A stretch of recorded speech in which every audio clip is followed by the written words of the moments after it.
sànq directeur l'hôpital bi Thiandoum mu wax ne am na service yoo xam ne daal dinañ ko fa bàyyee ndéegum ndaxte xëy na fan leen war a yóbbu ak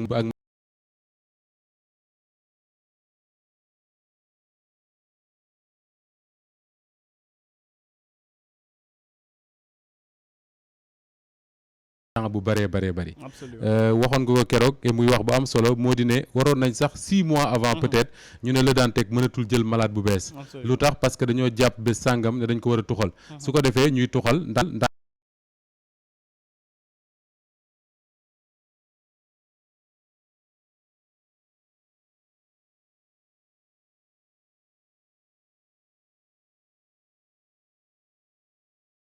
lambi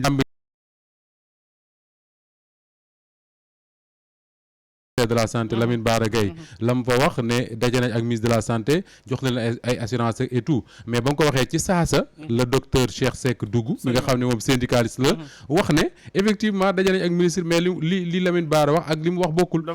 dafa safaanoo li mu wax mooy ministère dina waxtaan ak ministère des finances pour ñu xool nan la ñuy def te loolu yow ci sa bopp waxoon nga ko keroog te loolu moo am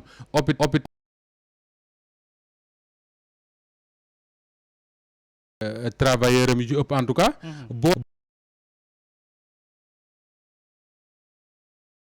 la TFM ay fournisseurs yu bari yoo xam ne hôpital amee na leen xaalis tey jii nii hôpital bi mënatul am ay recettes ñu naan ma xëy na fa ñu dem dañ fay yóbbaale xaw ma lan mais attends pas Makhtar c'est quoi cette histoire là que déplacer benn malade jëlee ko Dantec ko doon faj ñu yóbbu ko Touba ñu ne lañ koy fayee Touba danañ fexe ba Dantec di jot mais man gëwuma cette histoire là gëwuma keroog bi ko Lamine Bara Gaye di waxee dama ko doon déglu rek te xam ne dégloo ma war mais wax dëgg yàlla cette histoire là c'est une histoire à dormir debout voilà histoire à dormir debout mais aussi ay mbir yoo xamante ni mën nañ jàpp que ni dafa bëri ay tâtonnement wala manque de sérieux parce que bu ñu niwee dañu ni woon dañuy tëj service yëpp wëlbatiku waat dellu si waat ni dina am ay services yu ko ne di fonctionner quelque part est-ce que nekkuñu di tâtonner pilotage à vue mais loolu mooy le véritable problème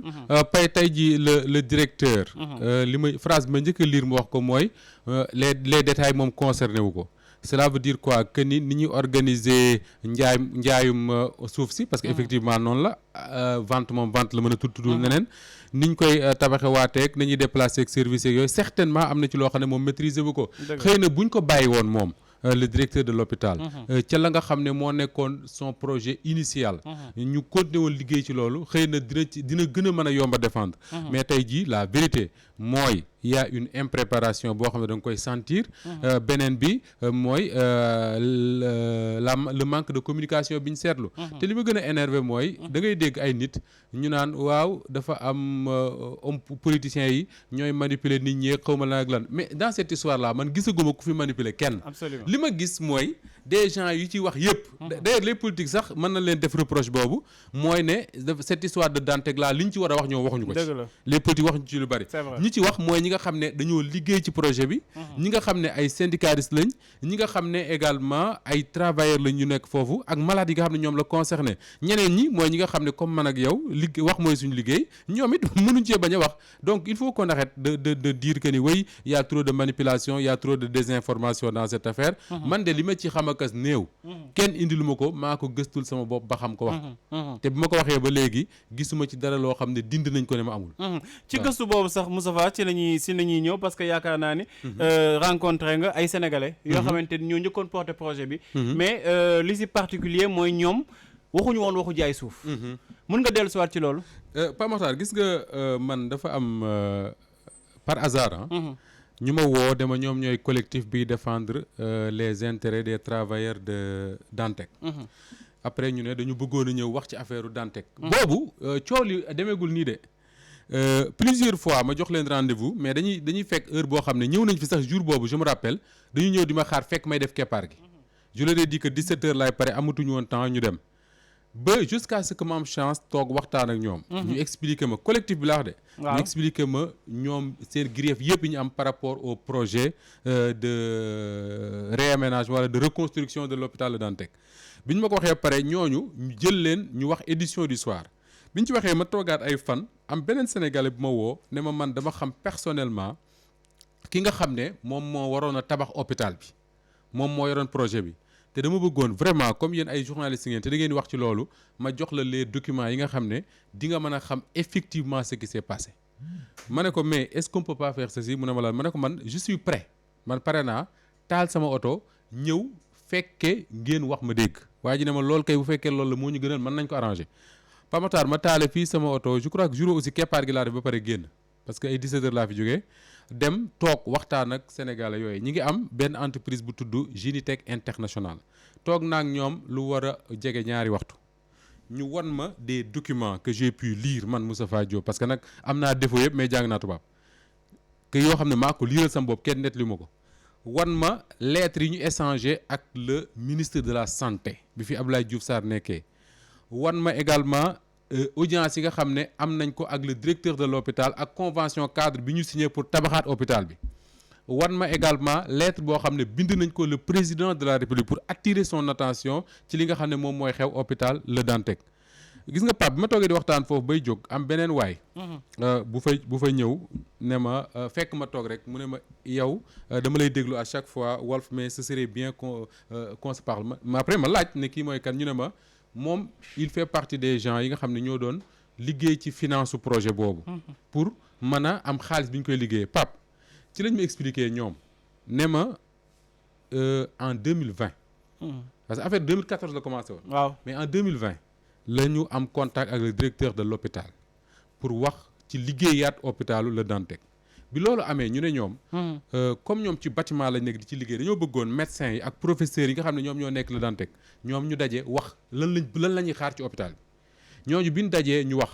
bi ñu waxee ñoom ñu def proposition bi mooy lan mooy di hôpital Le Dantec 6 hectares la xam nga keroog yow wax nga ne 9 la en réalité parce que am na benn hectare ak genn wàll boo xam ne dañ koy jox SONES am fu ñu installé Pasteur am 3 hectares yi hôpital bi nekk léegi am yeneen 3 hectares yoo xam ne bayal la dara néew fa bu ñu ko mënee waxee noonu ñu ne ñoom li ñu bëggoon mooy hôpital bi ñu tabaxaat ko sur 3 hectares yi fa nekk après mu des 3 hectares yi nga xam ne moom moo fa des ñu ne 3 hectares yooyu bu ko état wu Sénégal jaay mën nañ fa def bu leen neexee ay hôtel 5 étoiles yoo xam ne patrimoine hôpital Le Dantec lay nekk nga xam ne dafay nekk comme yenn hôpital yu mag ci àdduna bi nga xam ne mën nga ñëw dëkk ci hôtel di fa faju ba ñibbi te kenn du xam ne yaa nga fa ñu ne loolu objectif moo doon renforcer donc tabaxaat hôpital bu bees renforcer patrimoine hôpital Le Dantec ba pare remboursement bi man ma question c'était simple mooy ñaata la état wu Sénégal di fay ñu ne ma état wu Sénégal du ci fay dërëm ñoom ñooy dem wuti les financements bu ñu ko wutee pare ñu liggéey ko léegi bu ñu ko liggéey pare hôpital daf koy rembourser sur 20 ans ma ne leen mais hôpital Le Dantec quand même sama genre gi ñoo fay dem dafa ji mooy Sénégal yu ndóol yi est-ce que ñoom bu ñu tabaxee hôpital boobu ñu war koo rembourser sur 20 ans du tax faj gi gën a cher ak déet ñu ne ma mukk ci àdduna def nañ tous les calculs possibles toutes les projections possibles lañ fay su wàññeekuwul du yokk yaa ngi dégg ñu ne bi ñu waxtaanee ba jubóo yooyu yëpp ñu dem ne léegi li ci des mooy wuti financement bu ko war a tabax ñu ne ñoom en décembre 2021 fekk na ñu mobiliser 100 milliards de francs CFA pour faire le travail décembre 2021 bi ñu ko defee ñu toog ñoom di xaar bi ñu toogee di xaar jusqu'en janvier 2021 2022 boobu ñu ngi ci biir élection locale yi boobu ministre de la santé bul fàtte ne Abdoulaye Diouf Sarr candidat la woon pour nekk maire Dakar ci biir élection yi ñoom également ñu bindaat le ministère de la santé pour attirer seen attention sur le fait que ñoom li ñuy xaar mooy ñu ne leen bés sàngam ñëw leen ñu teg xeer ñoom la doon xaar bés boobu ñëwul ñu bind le président de la République pour attirer attention ni ma ko waxee woon sànq pour ci liggéey boobu ñu gën koo baral pour mën ko commencer. entre temps si j'ai bien compris li ñu expliqué le projet dafa jóge ci ministère de la santé dem ci FONSIS mi nga xam ne mooy tabax infrastructure yu bari fii rawatina hôpital yi xaw ma nag lan moo naqari le président de la République ci li nga xam ne moom lañ ko présenté tout mais ñoom daal toog nañ di seetaan télé gis ñu ne leen hôpital bi jox nañ ko ay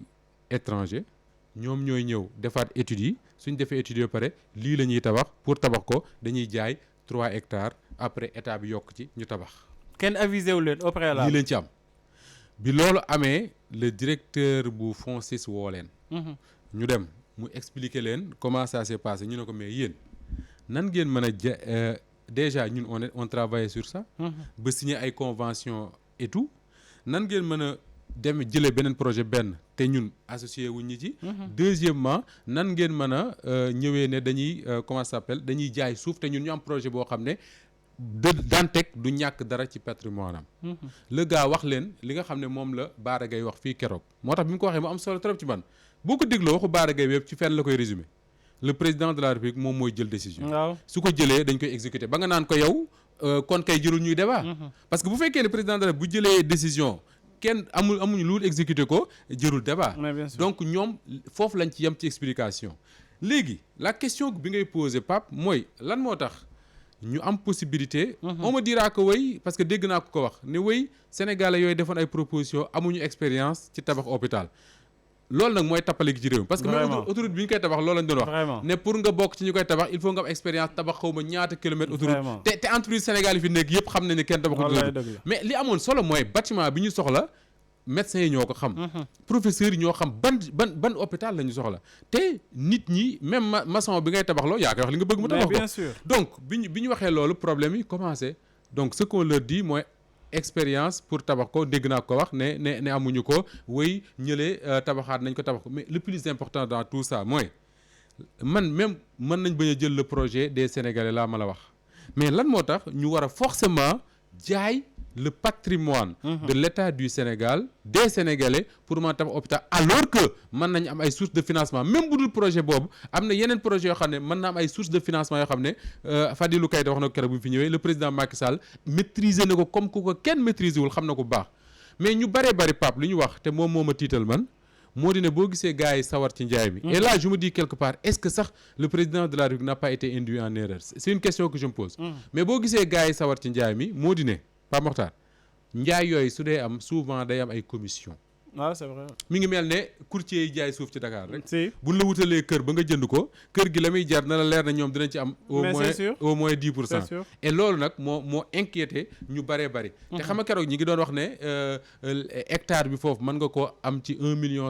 quelque chose comme ça. mètre carré bi mais tey jii ñu bëri dañ naan la mètre carré bi mën na jar lu ko ëpp fuuf. donc ça veut dire que ni le Dantec xëy na dinañ fa tabax l'hôpital boo xam ne ñun ñëpp buñ ko gisee dinañ ci kontaan mais man dama gëm ne. responsabilité wu parlementaire yi di ñëw la responsabilité wu autorités yi la pour ñu xam exactement li nga xam ne moom ce qui s'est effectivement passé à Dantec. li ci gën a doy wax sax Moustapha yaa ngi koy wax mooy mètre carré bi parce que man décret bi moo mujjee gis en tout cas 2010 lay daté boobu ñi nga waxu 300 000 francs tey 300 000 francs mètre carré bi ay caaxaan la mën nañ ko jaayee par exemple sax ba ci 10 millions ñëw appliquer 300 000 yu ne ci décret bi. boobaa ils se font mais beaucoup d'argent. c'est ça le problème avec le décret bi nga wax keroog. parce que bu fekkee ne amul beneen bu ko changé. absolument ça veut dire que tey diggante courtier diggante jaaykat ak jën mën nañ waxaale lépp loolu. après on applique ce que dit la loi ce que dit la loi. mais lu ci mënti am. dañuy wax souvent def naa yow di nga ko rappeler très souvent ici ne bu ñu def présomption de culpabilité. nañ def présomption d'innocence. mais présomption d'innocence pour présomption d'innocence il faudrait que ñi nga xam ne ñoom ñoo tax njàqare am ci bopp sénégalais yu bëree bëri tey ñoom ñu leeral parce que toute la communication bi ñu def jusqu'ici Pape boo seetloo la communication s'arrête à dire oui après dinañ am hôpital boo xam ne kenn du ñu ñëwee kenn ci àdduna bi c'est très bien beneen bi mooy oui dinañ fexe ba malade yi ñoom du ñu am benn problème travailleurs yi dinañ sauver mais suuf si nu ñu ko def nu ñu ko jaayee dans quelles conditions mais nañ ko wax mu leer ak lan moo tax ñu préférer jaay suuf alors que amoon nañ possibilité def leneen mais loolu c'est important parce que c'est le patrimoine des Sénégalais te dégg naa Charles Faye sama grand boobu wax ko keroog TFM je suis d'accord avec lui mais Dantec nous sommes combien de Sénégalais qui vivent à Dakar actuellement? Près de 6 millions. Près de 6 millions. D'ici 10, 15, 20 ans, 30 ans, nous serons combien à Dakar? ñaata sénégalais ñooy soxla di ñëw Dantec. Est-ce que tey waruñu wala xalaat Dantec googu nekk l'hôpital déjà 600 lits. mais ñu teg fa benn réserve foncière boo xam dañ naan kenn du fi tabax dara même bu ñu fi dee tabax dara day doon loo xam ne soo liggéey su ko Dantec soxlaa mën nañ ko dindiwaat tabaxaat fa loo xam ne dinañ fa mën a yokk hôpital mais su fekkee jaay nga ko moom man de ku ma jaay suuf moom maak moom lu ma neex laa fay tabax. comme du ko nasaraan yi defee woon. waaw bàyyi réserve. bàyyi réserve. maam Biram da koy wax keroog il a raison dafa mel ne ñun tubaab bi moo gënoon a préoccupé wu du sort des générations futures que ñun sénégalais parce que boo xoolee tubaab bi li mu fi def yëpp am na réserve bu ne ca wet ga Léopold Senghor bi mu fi nekkee sax il veillait à ce que ñu respecter ces réserves là. Absolument. Abdou Diouf la même chose il a fallu que Abdoulaye Wade ñëw nga gis ne Dakar lu ñu fi bàyyi woon ci réserve foncière gars yi ñu ngi koy occupé di ko tabax ñu ngi koy occupé di ko tabax tey jii nii les terres de l'aéroport là bu ñu ko nattee lépp ay kër tabaxe ko soo liggéey bu ñu soxlaa tabax leneen loo xam ne utilité publique la nekk mais fu ñu koy jëlee doy na waar. fu ñu koy jëlee c'est un vrai problème. Ouest Foire boobu rek exemple la parce que dañu soxla caserne police xaw ma maanaam caserne police commissariat mënuñu ko am. Ça tombe bien. Abdoulaye Diouf Sarr. ancien maire de Yoff ancien ministre des finances ancien ministre de la santé. xam nga ma dëkkee may doog a dëkk Ouest Foire. dama daan def pap su ma jugee sama kër di liggéey si. damay jaare ci ginnaaw Elton boobu. ginnaaw waaw di dox di ñëw. ma doon gis foofu ñu defoon fa benn tableau bindoon fa projet construction wu dispensaire ak école. def ko foofu de def ko fa. à chaque fois ma ko fay romb ba benn bés ma ñëw gis affaire bi daanu ma gis ñu commencé fa tabax benn jàkk natt ay kër ci côté gi affaire boobu ça m'a toujours intrigué mënuma comprendre lan moo tax ñu def un projet pour tabax foofu dispensaire ak école mu jékki-jékki ñu tabax fa jàkka def fa ay kër. jàkka Adama Faye bi. ñu naan rakku Marième Faye Sall ko moom ak nangam cool ni kur quand j'ai demandé à Abdoulaye Diouf Sarr daf ne ma effectivement ce projet là existait mais ils se sont rendu compte que ne suuf si suufu nit la c'est-à-dire que nu ñu wax sax c'est des terrains privés. ñoom état xamuñu woon ni suuf boobu suufu jàmbur. mais c'est très grave c'est-à-dire que c'est des terrains privés ça Abdoulaye Diouf Sarr mën na la ko bañ wax mais peut-être que terrain boobu ñoom bi ñu fay prévoir projet boobu terrain wu état la woon. waaw c'est possible tout à fait possible ci ginnaaw gi mu nekk terrain wu Pape Mokhtar. Quand j'ai dit à Abdoulaye Diouf Sarr ma ne ko man je comprends pas parce que on dit souvent que ni Ouest Foire bokk na ci quartier yi gën a mag léegi ci commune Yoff mais dafa lëndëm amul poste de santé. amul nu ñu koy waxee sax comment ça s'appelle ça amul école amul gendarmerie amul dara li fa nekk yëpp c'est des cliniques privées wala école privée. c'est vrai. loolu dégg nga ko mu ne moom ci boppam bi mu nekkee maire amoon nañ projet wu def fa brigade gendarmerie. waaw demoon seeti kilifay gendarmerie bañ na leen ñoom mën na leen a jox tout ce qu'il faut pour ñu installer ko fa. mais amuñu terrain. lenn lañ mën a def mooy louer kër jàmbur mais nag réew su tollee foofu y a un sérieux problème. pendant ce temps là ñu ne la suuf yi nekk aéroport yëpp natt nañ ko ba ñu ngi koy jaay lan moo tax mënuñu woon a prévoir parce que suuf yooyu dafa def en face de Ouest Foire mais mën nañ fa prévoir gendarmerie ak police ak lu leen neex. lu leen neex et là c'est des choses yoo xam ne man dama yaakaar ne bés dina ñëw. suufas Ndakaaru si parce que ça tombe bien le rapport de l'OFNAC bi ma lire ci enquête defe naa ñoo ko bind ñu ne mi ngi wax toute la mafia qu'il y a sur le foncier au Sénégal mais bés dina ñëw gars yi leeral suuf si nu ñu koy def ci réew mi ci dernière question sax boobu foncier bi lay doon ba tey wàllu Dantec beeg yeneen projets yi bu ci mel ni sax aéroport militaire ba fële ca Yoff gis nañu aussi que dañ ko jox waa CDC est-ce que tey Moustapha da ngay partager avis sénégalais yu bëri yi jàpp que ni derrière projet yi ñuy wax nii yëpp dafa am luy làqu ci ginnaaw mooy sàccum suuf bi nga xamante ni moom nañuy bañ a wax mu jum kaw suuf kay loolu ma wax léegi bis dina ñëw dinañ ko auditer